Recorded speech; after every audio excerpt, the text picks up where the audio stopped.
เธอก็รอเธอก็ชงลาก็รอมีมือยมือเธอเสียเขาก็ชงก็พอรออากุตีเนี่ยหัวเนี่ยอายุเนี่ยบีเนี่ยรอคันเนี่ยแล้วงาลอเธอบีเนี่ยนั่งไงไม่อากุเจก็คนเนี่ยบีเนี่ยงาน่ะนี่เจสมเจจังงาลออันต่อไปที่หุ่นหน้าเรากรรมการเดออายุมาฮอตเชลเรามีเชดุมในโดลากาเราฮกาโดลามีมือโยมือเดอเชฮอลาเดอเรามีเชดุมกาฮงาเราเมื่อเชดุมอายุชาเลงอะไรเงือกดุมอะไรแล้วอันนี้อาบัวเมื่อเชดุมน่ามาเกินยาเบอร์ลอันนั้นนี่ดุมชาทางาแล้วฮกาฮอในจีเนียเชงาเรานั่นนี่เจที่เจเราก็มาชงอะไรล่ะก็มาชงโจเองอะไรล่ะก็มาชงล่ะคุณรู้ว่าชาเลงอะไรแล้วคุณรู้งาล่ะก็โดลาเดอจ้าแค่ฮกางาเรามาก็มาชงมาอาจจะเจจ้าอยู่เจน่ารู้เป็นในฮอในเชงาเราน่าสะสายสุ่มเจที่เจเราคุณเจงาล่ะอยู่หาชมเนี่ยอยู่หาเนี่ยอาจจะใช้เนี่ยอาการเนี่ยอยู่เลยคุณรู้เนี่ยน่าคณะกรรมการเนี่ยเธอก็ล่ะอายุตัวเนี่ยน่าหาก็ล่ะน่าหาก็จะยังเราชาเลงไม่ละเลยจะน่าหาของเราอาจจะคนนี้ล่ะเธอไม่แน่เราเงินรางวัลก็ถูกหน้าเราจะเจอไอ้ยันนี่เดี๋ยวที่นี่บีซีบีการโมเมียเราอาจจะที่หนึ่งยาวเดินหน้าเราผ้าบาดเจเราผ้าบาดผ้าบาดได้เฮ้ยเต้มาเงินเราหุ่มหมาที่นี่ยังไงเดี๋ยวหุ่มหมาไงเราเขาจะจ้าหุ่มหมามาเงินเราถ้วยรางวัลเราอาจจะกู้เสียเราหน้ารางวัลรองชนะเลิศอันดับ2อันดับที่1เรารองชนะเลิศอันดับที่1เราสุ่มผ้าบาดยาวในเฮือที่นี่หุ่มหมายาเมเจเราหน้ารองชนะเลิศอันดับ2เรามีผ้าบ่าวเราเพื่อที่ถ้วยรางวัลยางาเรานั่นรางวัลที่4อะไรโม่ที่ผ้าบ่าวยางาเราเธอก็ชงลาเดือดเรากาบีเราพวงมาลัยที่หุ่นยิ่งเช่เราที่ยิ่งเช่น่ากันเนี่ยผู้ถ่ายแล้วเราอยู่หืดตื่นนั่งไงไม่ที่ยาเจ้าเราน่าบีเนี่ยพวงมาลัยบีนั่งอะไรไม่เราโอจเนี่ยบีเราคนละคนนี้คือตอนแล้วทะเลเจ้าเราไม่เอาเนี่ยยมมาไม่ชุดตัวโยกูมิเนี่ยเราหลังคือตอนไหนนะก็เราถึงมิเนี่ยเวทีมาดาราเนี่ยคือก็เราโอ้เราจนเนี่ยคือตอนไหนเราสาววิชุดาเยโซกูนะคะส่งเข้าประกวดโดยร้านเมษานะคะขอผู้สนับสนุนด้วยนะครับยกมือหน่อยครับผมร้านเมษาเป็นผู้ส่งเข้าประกวดนะคะกองเชียร์นะครับเสียงดังลั่นเลยนะครับอาโลอาซอนอายุมอาลีเฮอหน้าอาโลปฏิพันธ์ไอเยและคุงอาโลเนียเทียบัวหน้าอาโลวิชุดาเยโซกูอาโลคือกันเนี่ยส่วนเนี่ยสมัครร้านเนี่ยบีส่งประกวดละงานแต่น่ารอร้านเมษาหรอโยกุน่ามาหลังรอหนิงาชันเนื้อหงพูน่าที่ยากุเชนงารออาลีน่าที่ยาสิเชเปียอย่างรองาโมตัวชันเนื้อเนี่ยมารอหนิโยรอมือ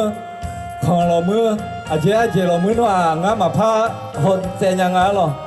เนี่ยที่หารออาลีหารอนายสอนชัยสลันพักศิลป์รอผู้ว่าหน้านางสาวลันหรอเยอะบอกอบตวาวีเนี่ยส่งหลังงาหรอปาวาวีเนี่ยเกิดงาหรอคนเนียนหน้าคนนี้หรออบตเนี่ยส่งงาหรอคู่เจงาหรอคู่ผู้เนี่ยส่งแล้วหมังเงาหรอบัวเนี่ยลีนัวที่ยาสิเซกูอย่างไงยุบหรอที่ก็ล้อทะเลอย่างไงล้อตาเจอเยเจอแล้วเหลี่ยมเท้าหรอ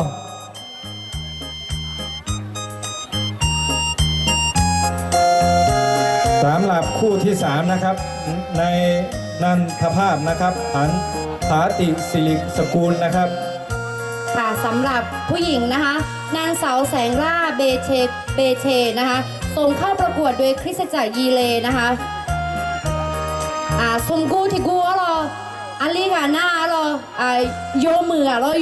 หน้านันทภพผาติศิริกุลและคุงารออาลีกาหน้าที่ยากูเชงอากูจะงารอผู้หน้าที่ยางาเชลอ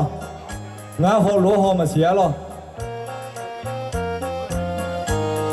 คู่ที่4นะครับนายเจนวิทย์มาเยอะนะครับค่ะนางสาวนิตยาเบเชนะคะส่งเข้าประกวดโดยบ้านโลนะคะบ้านโลก็กระยำสิหรออโลพูแลบูอโลพูแลแล้วงาลอขาตนะเบื่อหรอเอออย่างว่าที่เชงาลออาโคยอนนองอาชีทะเลงาลองากูที่กูหรอนายทะเนศหมอโปกูหรอลีกาหรอนายทะเนศหมอโปกู อาบูอาน่านางสาววานิดาผาโวแล้วงาหรอศูนย์ชีวิตหมายในร่างอ่ะ ศูนย์ชีวิตหมายเทซ่าต้องปาราเมียรอสำหรับคู่ที่ 5 นะคะผู้เข้าประกวดชายนะคะในทะเนศหมอกโปกูนะคะ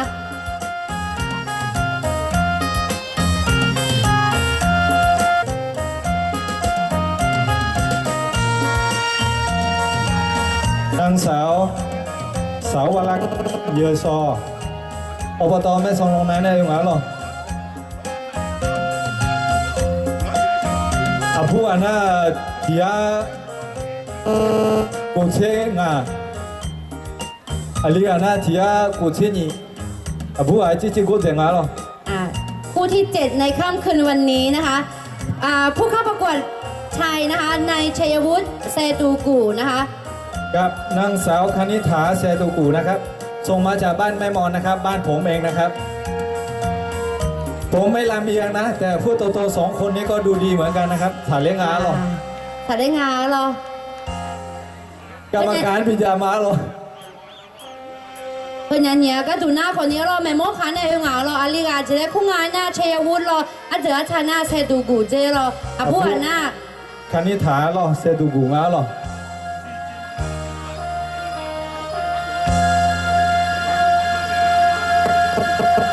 โอกาสอีกแต่น่าไอ้ยุ่งยากไหมล่ะไอ้ยุ่งในเล่นยากไหมล่ะไอ้พวกมาลายยุ่งเดือเบียดเดือให้บ้าบีล่ะยุ่งอ่ะน่ายุ่งมาเล่นราชาแต่น่าเล่นบิวเล่นยาฟ้าล่ะสำหรับคู่ที่ 8 ในค่ำคืนนี้นะคะฝ่ายชายนะคะในศักดามาเยอะนางสาวสุพรรณษามาเยอะนะครับศูนย์ชีวิตหมายในร่างหาล่ะวันนี้ศูนย์ชีวิตใหม่มากันเยอะเลยนะคะมาเยอะแต่ถ้ากรรมการเดือการในพิเบอร์จูแล้วหมายยังเอาเจียเราเก่าบาล่างหาล่ะ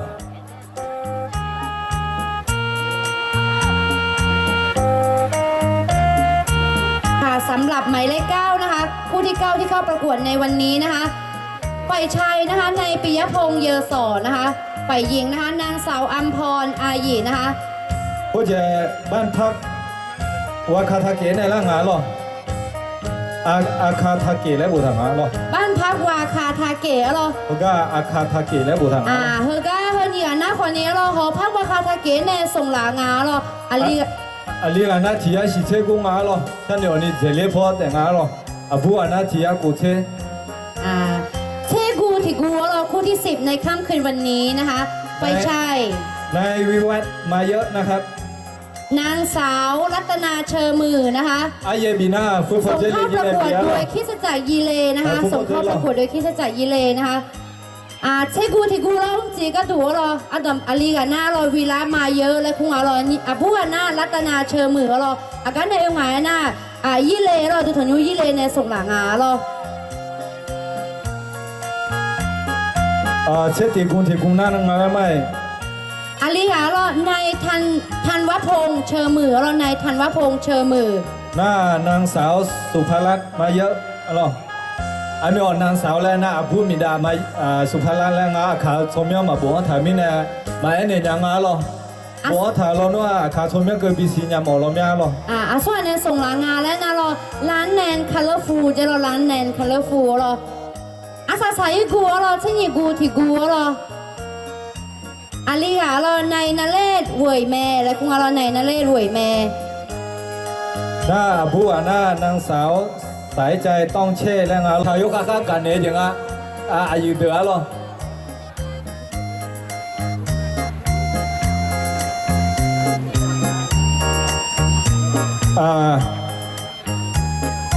หน้าเฮตาหน้าหรอเฮก็โฮเทลแต่แบงค์ช่างโปเราเขาลบอยู่ใครมาเรานั่นหนีโปติโปงงานเลยมั่วอาจจะเล่คู่เลยอาจจะฉาดโยเลยอาการเนี่ยเลยอยู่หาปีเหงี่ยละมาเราอยู่มาที่ซาที่มันน่าหักเดือละมาเราก็เจรอตามมาเจรอตัวมันตัวมาคือการช่างเดือเราเราช่างเราจะไม่แน่นะพวงมาลัยก็บินเนี่ยละโมจงอาเราเย่ก็บินเนี่ยละโมจงอาเราทำไม่เนี่ยเราช่างในบินเนี่ยนะคนนี้ยุ่งยังไม่ได้นี่บินเนี่ยเล่นตัวจริงเนี่ยเรารู้ยังไงบินเนี่ยละเนี่ยแม่เราเรามาเราอย่างนี้อยู่นะก็คือฐานเนี่ยกับบีมาชดตาชดซึ่งเลยนะตัวชดผูมอเลยนะเพราะว่าจะทำจุดเลยอยู่นะเรางาคนนี้ราคาตัวเชียร์ลงเจี๋ยเรา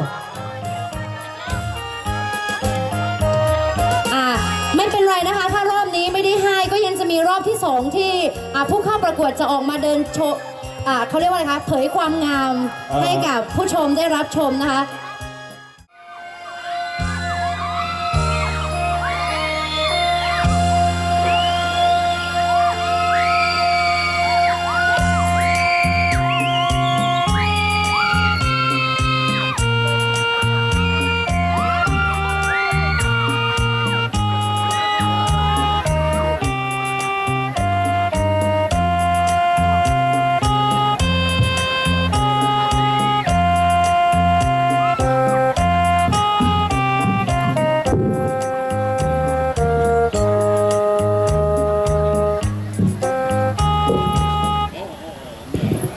อายุอันนี้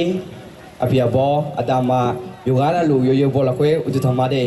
แต่เอาชีวิตนัวก็รอพอปฏิพันธ์เล็กขึ้นมาเดอาคาพนาอภัยเดอาเจือชานาเชื่อมุกุมา อุดุมธรรมะงาชมยังกลพนาวิชุดาเลคุมาอาคาพนาอับเบงานอาเจอาชานาเยสมางานยาล้านมิสาในละมา masih banyak koni akayama ala jauh ne di koloi ndama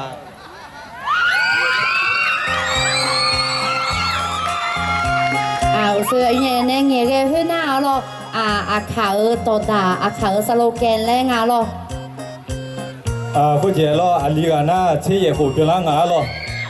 不啊那车喜欢咯有些这婚呀咯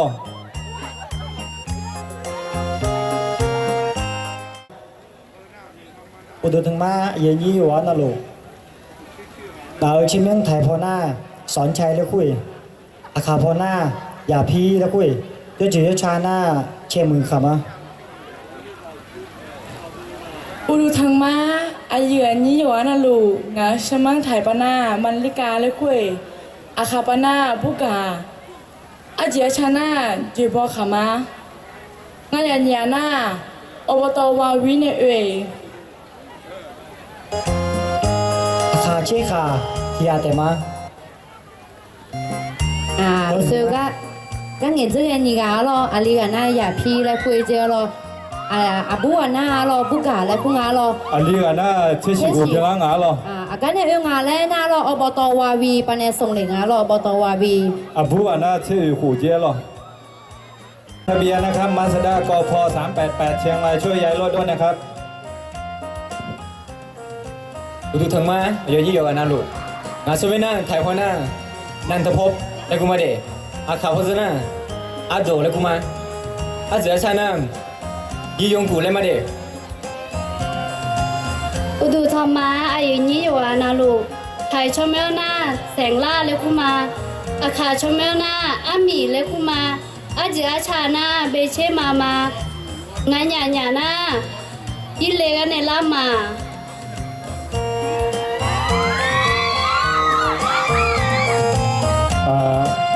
阿里个那你车个火咯不啊那车喜欢咯อาคายากันยังเยอะมากามาเราพอเต้นแล้วอาขยากันเงี้ยมากามาเจอหรอ阿里个那เชียงของในล่างหา咯不啊那แม่สวยพอเส้นในล่างหา咯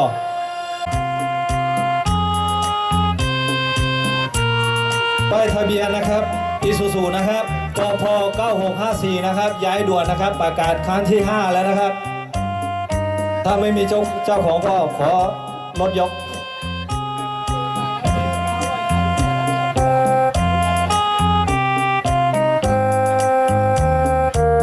อุตุถึงมาคณะกรรมการโยอานาโลงาไทยชมยังหน้าเจนวิทย์และคูมาอาคาชมยังหน้าอาเชิงกาเจออาชานามาเยอะกูมาก็เลยถึงมาอุดุธรรมะคณะกรรมการอาเยือนยี่เดออยู่วานาลูงาชุมินาบุชอและคูมานั่งหน้าไทยชุมินานิตยาและมานั่งอาเจือชานาเบเชกูมาก็เลยถึงมา Good evening everybody ladies and gentlemen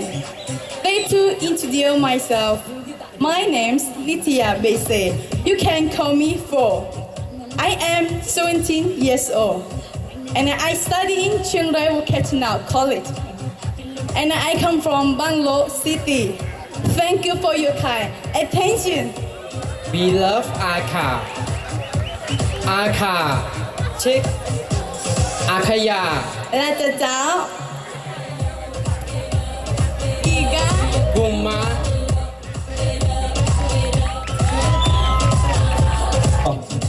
abu ana che si ho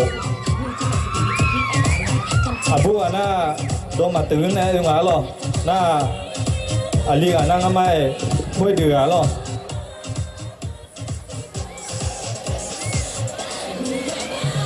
Apia bo adama yoana lo uchi pho tu thama Tana thai do thai chumyana thane la kuma akha chumyana asa aje achana bo po ku ma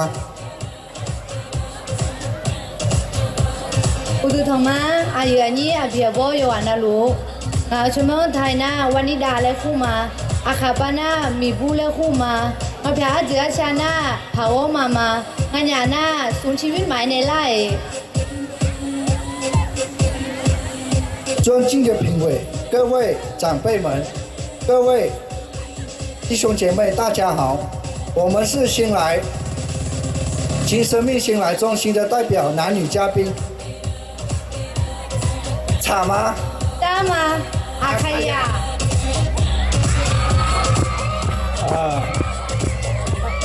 abu ana ผู้หญิงงาloปวช2 2 งาlo na ali อาก็เดินในงานแล้วนะเรา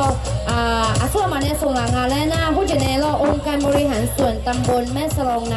งานเราอาจจะกำลังขังกันในเกินในงานเรา ali ga na ni che sung ko bya nga lo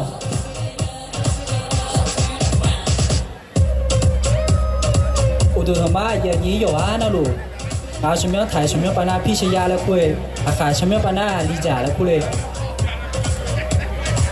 อาเจ้าชานามาโยกุมา ดูถึงมาอย่างนี้อยู่นะลูกนาถ่ายชิมนะสวัสดิ์เลยกูมาอาคาชิมนะตู้ลูเลยคุยอาเจือชานะเยอะสอขามางั้นอย่างนี้นะอบตแม่สองไหนในกลือหือตื่นใหญ่เนอะไอ้อันนี้เพียบบ่ยังบ่เลยอาขยาอาก็จะอาคาเช็คขาสิขามา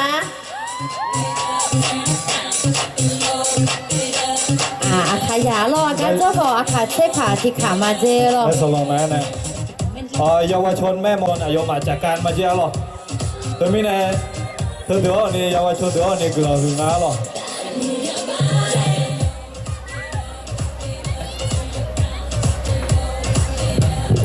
อายุอันนี้อยู่อ่ะนะลูกดูทำมาเงาไทยชมเนี่ยนะใช้วุ้นในคุยอาคาบเจน่าอาเซนในคุมาเงาชอบเจ้าชาหน้าใช้ตัวกูมาคุณนึกขึ้นมา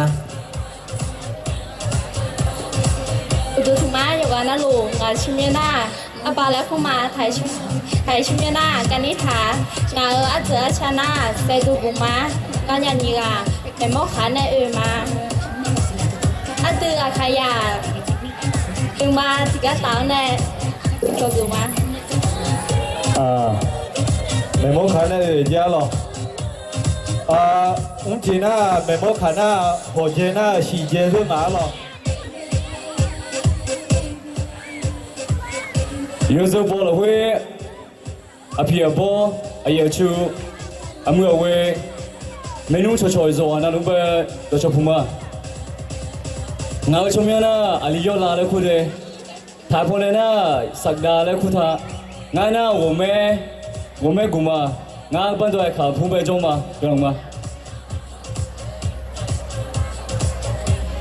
ตัวชาวพม่าอาเปียบ่อย่างนี้อยู่ว่านะลูกงาเอาชมยันกรพเจน่าสุพรรณษาเลยคุยอาคาพ่อหน้ามีซอเลยคู่มาอาคายาโยกานะลูกแต่เดน่าอาเจืออาชายาเมอามอมาเยอะเชิงมือมาโยกานะลูกโยฮาจือโยฮาอายุแกเนี่ยโยฮาน้ำโยฮาอาเจืออาชายุกใหญ่เลยโยฮาจือโยฮาสัญญาหน้ามากาเมงาเอาจือเลยนะ是来啦有啦去啦呢扫码有在，俺那嘛有在妈妈。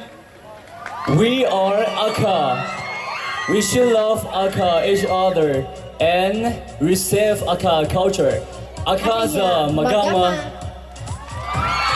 อายุยาก็ถูกหน้าเราอันนี้หน้ายนนาแล้วคุณมาเราอาขุนนะเช็ดสีหัวเราอาผู้หน้าก่อนนี้ผู้ชอแล้วคุณมาเจอเราอาขุนนะก่อนเช็ดสีหัวที่ก็ลงมาเราอายุยาเนี่ยสโลแกนนะพาราตัวเล็บปาไม่ได้มาถึงฐานยาเราต้องมาละอาขาจะสักหัวอายุมาลาซามาแล้วอาคารกลับมาแล้ว 你这股别让俺了，ปวส2ตัวหนุ่ม了，วิไลเทคนิคเชียงราย了，那ผู้นั่งอะไรไม่เชื่อหัว了，ระดับอุดมศึกษาตัวหนุ่ม了ราชภัฏเชียงราย了，ผู้น่าตรงเป้าขามา了ทุ่งเท้า了，น่าอาลีกานั่งมาเลยอาลีกาป่าบงงาม了，องค์กรจงงาม了อำเภอแม่จันทร์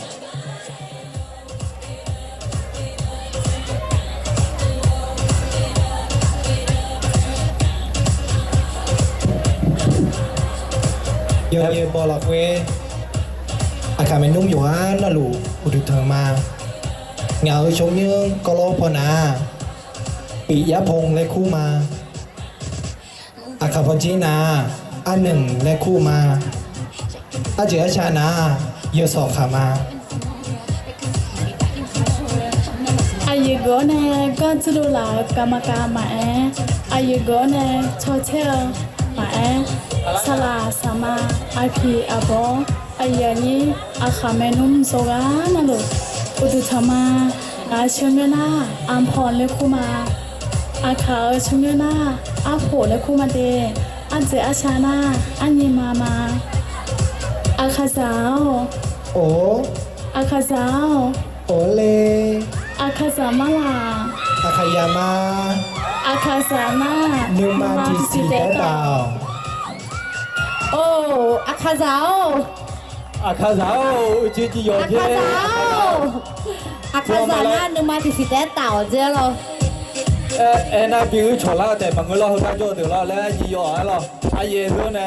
比那看到拉多呢，我比了。那เราบ้านพักว่าคาคาเกะเราของผ้าอย่าแม่เรา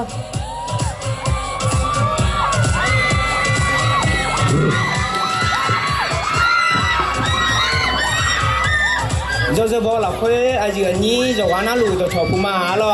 งานชมยังไทยชมยังน่าวิรัตและคู่มาหรออาเขาชมยังน่าอาเบียและคู่แม่แล้วก็ยมยากันน่าอาเบียติหนึ่งและคู่หลาหรอแล้วก็นี่ติหนึ่งและตะคุ้งในหลาหรองานไม่เผื่อคนน่าฉันเลี้ยตัวคู่ผายหมากเฮียหรองานจีพูโจเลยแล้วน่าจีบงานเราถ้าคู่สีเดียร์ขนมอยากคู่เตี๋ยเรางานฉันเลยมีไหนหรอ ง่าจะพูดในอื่นเลยแล้วนะปุ๊บะกว่าวีดอกแพรลอละซอตี้อาขาและผู้กาโจกันในเอวมาดิ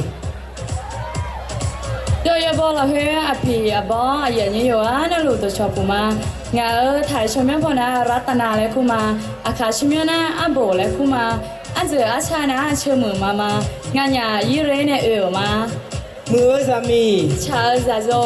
นึกมาหลับคุยเนี่ยชาเลยมา เกิดยังมือสามีชาจะโจอะไร อันนี้ก็ที่จะเล่นหรือว่าอันนี้ก็จะให้ไม่ อะไรอย่างนั้นยี่เลยเนี่ยเจอเราอาลีกันน่าอาเบียแล้วคงเราอาผู้น่าอาโผเรา อาลีกันน่าเชื่อชีหัวหรออ๋อโอ้ยหกเก่าเนี่ยยังไงหรอ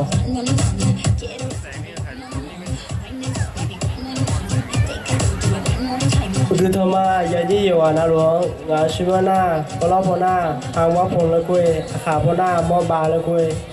อาเจอชานาเชื่อมือกูมา อุดุธรรมะเหยื่อนี้วานาโลกลพนาสุภาลาเลคุยอาขาวชมนาบุลุมเลคุมาอาจืออาชานามาเยขมางามยาเยียร้านเนนคาร์ฟูเนเออาคายาอาคาซิสามา ราบีลาอ๋อเราอยู่ป่ะ เลบีแล้วหรอ ร้านแนนคาร์ลฟูเนี่ยนะเดี๋ยวเราร้านแนนคาร์ลฟูคือว่าอายุก็ได้โชว์กันนะเยบีเนงาเราไอเนี่ยชิมยังอาจจะได้คุยเลยเอกาตุมันน่าหาละมา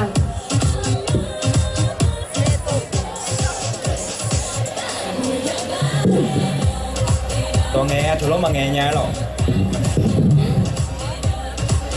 โมโดมึงยังอะไรอ่ะไอ้ก่อนหนึ่งมาอาคารตื้อตาได้ยามา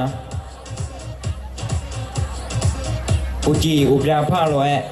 เยกึ่งจอละอาจารย์เคยนาผ้าแม่ไอ้ก่อนงาเราหนัวอาญาอันหนึ่งอาโกอามีปีละก่ออาคารยาแรมพันยา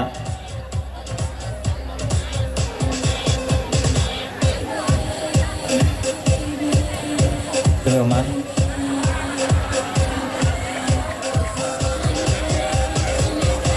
อุดมมาอายุยี่อยู่นานโลกยุ่งจีแกราคาใช่ไหมอาคายามอกงานชมีงานใส่ใจหวยแม่กุลเพเดจินขอยานที่อยากขบแล้วมาเด กานาไทยจุมินานาเรและคุเรอาคาบอนามอผามาเยกุมา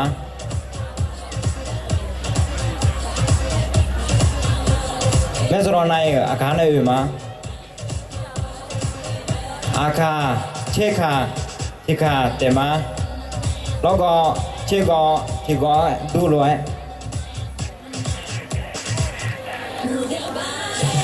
อาสาสายกูรอที่นี่กูที่กูรออาลีกันหน้าท่านเนตบวยแม่กูงาหรออาบูกันหน้าใส่ใจและกูงาหรอ พอถึงแม่เลยหรอน่าอายุอันนี้เธอก็อายุชุดเธอถ้าจดสวยหรออายุมาผู้เจ็บปีไหนมีไหนหรออากูก็ชาเลี้ยงอะไรปีไหนมีไหนบางเรื่องน่ะน้องมาเธอก็อยู่สวยน่ะมาปีนี้น่ะปากกาอยู่เนี่ยน้องมาพัดโซ่ล่ามเสียหรอ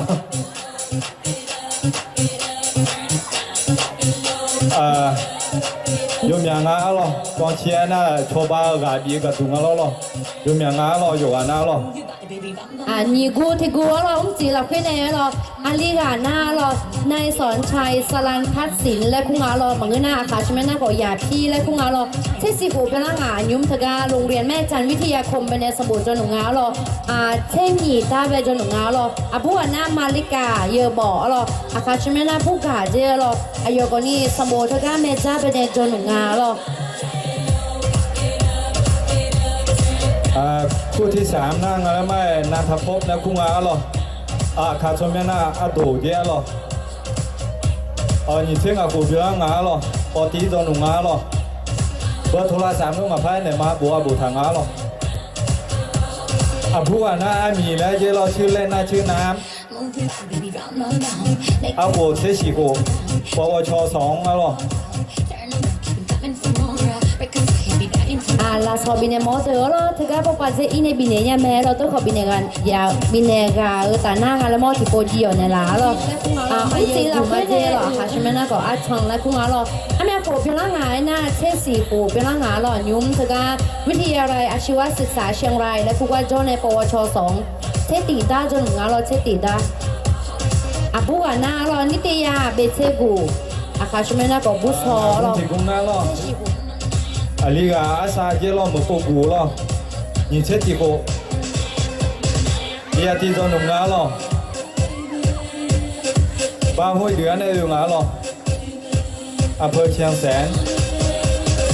ผู้ว่าน่ามีคุ้มเจลอนางสาววานิดาเช็ดจีโกลออายุปวสจนหนุ่มงาลออำเภอแม่จันในหนุ่มงาลอดงขึ้นในเราอาลีกาหน้าไทยชมนาพิชยะและคุงอาเราเจอชนะก็มาเยอะกูเราอาคาชมนาลีจ่าและคุงอาเราหัวมีร่างกายหน้านี่เช่ซุ้มผูเวลาในอายุหน้าบาไม่ฟ้าหลวงโจในสมุทรราชพัฒเชียงรายและคุกโจในโจหนุ่งาเราหน้าอาบูทุกวันอาบูหน้าเราสาวรักเยอะสอเจเราหมังเงินหน้าก่อนนี้ตู้หลูแล้วขวดเจเราที่เยกูเป็นร่างกายเราแล้วก็แม่จันวิทยาคมไปในที่หนีตาโจหนุ่งาเราองค์การบริหารส่วนตำบลแม่สลองในส่วนอย่างนั้นแม่หมอขันในยุงหล่อเยาวชนในส่งเข้าประกวดมาเจ้าหรออาลีกันนะใช้วุ้นและคุ้งหล่อที่เหยียบหัวหรอมองหงโจนุงหล่อผู้ว่านะบาเจ้าหรอเชตุกูหรอที่หัวกูเปียงหล่อปอตีโจนุงหล่อ ก็อันที่มาเมซี่ยนูอ่ะเราเยกูที่กูเราจีเราขึ้นแน่เราอาลีกับหน้าสักดาแล้วของเรามาเยกูเราชื่อเล่นเรานัวไม้เลยคุยจะเราเอาหัวหน้าเช็ดสีหูเพียงละหงาเรายุ่งเราอายุพยาอีกข้อหน้าแต่ก็บ้านดอยโจทย์ยาในสมุวิทยาลัยอาชีวะเชียงรายและครูก็จนงาเราผู้หัวหน้าสุพรรณษามาเยอะมาเจอเราอายุที่นี่เช็ดสีหูเพียงแล้วเนี่ยสมุจนหนึ่งวันสี่เราขึ้นไทยชมเนี่ยนะปียพงแล้วงา咯เดี๋ยวโชกุ啊咯อาคาชมเนี่ยนะก่อนนี้อันหนึ่งก็เรา你切股票啦牙咯，啊你牙咯，大半眼呢用牙咯，波波手，用龙牙咯。ตัวนั่งอะไรไม่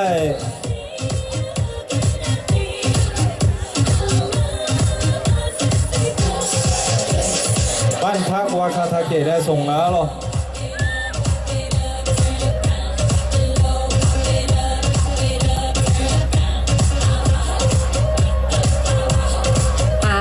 จีเราเช่กูที่กูเราจีเราเพื่อนเราอาลีกันนะวิลันและพวกเรามาเยอะกูเราอาโคเราโน้แม่พี่เขาไงยนนี่เราต้องอะไรอาโคอาจือเมียอาจือเมียนั่งงาเราจริงๆอาโคเป็นนั่งงาเราต้องแม่พี่เขาไงเช่กูเช่สิเราต้องแต่ละเสียเราอาจจะขาพูดจังว่าเราถ้าเราวายวีพอมาเจอเลยเนี่ยเรานักสติขาเป็นเนี่ยโจเนี่ยงาเราอยู่ที่นี่สมุทรกาปริญญาตรีจะที่ทางงาเราราชภัฏเชียงรายเป็นเนี่ยผู้ว่าหน้ารัตนาและคุณงาเราเชิงมือกูเราโหเชี่ยกูเปียงงาเราส่วนมาเนี่ยส่งก็หลังงานหน้าคิดจะจ่ายยี่เลยเชียงรายเจ้เราที่ชีกูเปียงงาเราห้วยหกเก๋าในงาเราอำเภอแม่สวยเรา因为กูเย็นโดนหนูแต่งอาเสียเราโมห้าเราหลังอาชีเราที่ชีหัวเราผู้ว่าหน้าสุภารัตน์มาเยอะเราเช็คกู你啊，路用呢個事咯，冇事做腦定係事咯。咁啦，晚啱咪開咗呢用牙咯，咩快亂嚟咯。佢呢送เข้าประกวดไงนะ佢就將眼啦，佢就เข้ามือแผ่เรามือละเจ้ามือจ้อนเดือเราไอ้เหยื่ออยู่ในส่งก็หลังงาเรา佢家呢條呢條波就將個攞人用咩咯？佢嗱เราอาศัยกูมาเราจีเราคนนี้อาศัยกูเราอาลีกาน่านาเล่หวยแม่และคุณอาเราอาโคเชโกโกเปียงงาผู้ว่าหน้าใส่ใจต้องเย่เจเราที่เย่กูเปียงงาเราส่วนมาเนี่ยส่งหลานและยมาบูทาเราที่ไม่เนี่ยอยู่ฮะส่งหลานเราอาจจะแล้วคุณไม่โมขาเดี๋ยวเราก็ที่โปเตนใช่ไหมยังว่าค่ะกูเดเซ่นึกมาถันนี้เดขวัญใจมหาชนอย่างเราอาลีกาน่าชัยวุฒิเซตูกูเรา9ครับผมผู้เข้าประกวดหมายเลข9นะคะได้รับรางวัลรองชนะเลิศได้รับรางวัลรองชนะเลิศอันดับ1นะคะมาจากวาคาทาเกะนะครับคู่ประกวดที่ได้ที่2นะครับมาจากวาคาทาเกะนะครับอันดับที่2นะคะขอเชิญอายุชิติค่ะจะเป็นผู้มอบรางวัลนะคะ9เลยครับรองชนะเลิศอันดับที่1นะคะได้แก่ผู้เข้าประกวดหมายเลข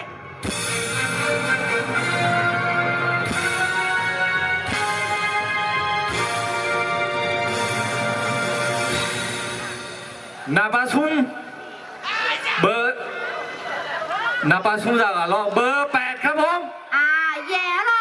แย่กูที่กูเราเบอร์8แล้วเราได้พระสงฆ์วิญญาสีเราเฮอปนหน้ามามาที่แม่เราอายุแผลเราอายุดูเราเนี่ยอันดับที่3ยาวเดี๋ยวไปในหลักสอบบีเนี่ยมาเรา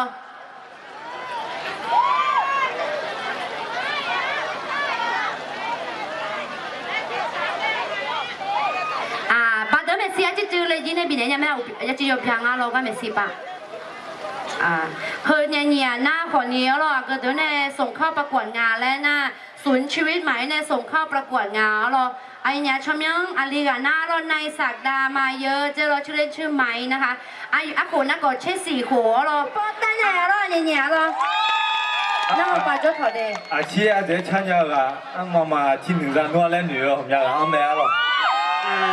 ามาที่หน้าเขาก็เช่หัวหน้าเราที่ก็ร้อยยุติธรรมแม่เราจะมีหน้าที่การเงียแต่อยู่ในเช่เหมือนเราวางกาโก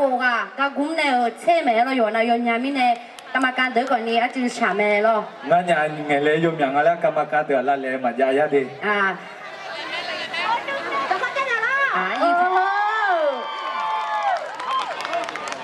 แต่ที่ปลาส้มโตของ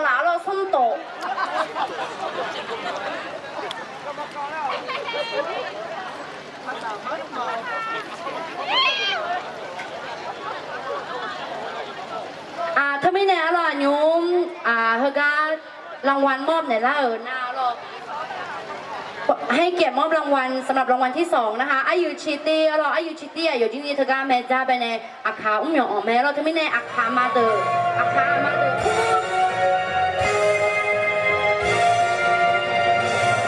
ผู้ที่ได้รับรางวัลชนะเลิศอันดับ1ในการประกวดในค่ำคืนวันนี้นะคะหมายเลข1นะคะส่งเข้าประกวดในร้านเมษานะคะส่งเข้าประกวดในร้านเมษานะคะก็คือในปฏิพันธ์ไอเยในปฏิพันธ์เชอมือกูนะคะกับนางสาววิชุดาเยโซกูนะคะเมื่อเช้าตัวบ้านยังอะไรที่1มาสัญญาแล้วมังเงาหรอเมื่อเช้าตัวอาเจ็บบ้านล่างอะไรดูบนเอาหมาหรอภาษาที่ใกล้ตัวนั่นแต่3 คันเสียหรอผู้ที่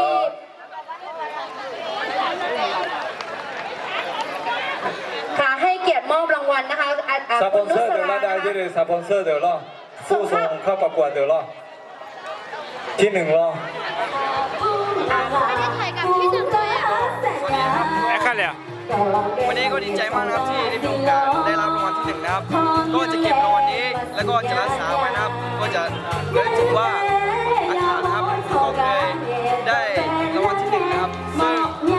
เป็นความภูมิใจอย่างมากครับจริงแล้วก็ไม่ได้หวังในสิ่งนี้แต่ว่าก็อยากจะทำเพื่อคนรักครับทุกคนแล้วก็หาใช่ไหมนะชมอาคารก็เลิศจัดในร้านหนึ่งอะค่ะ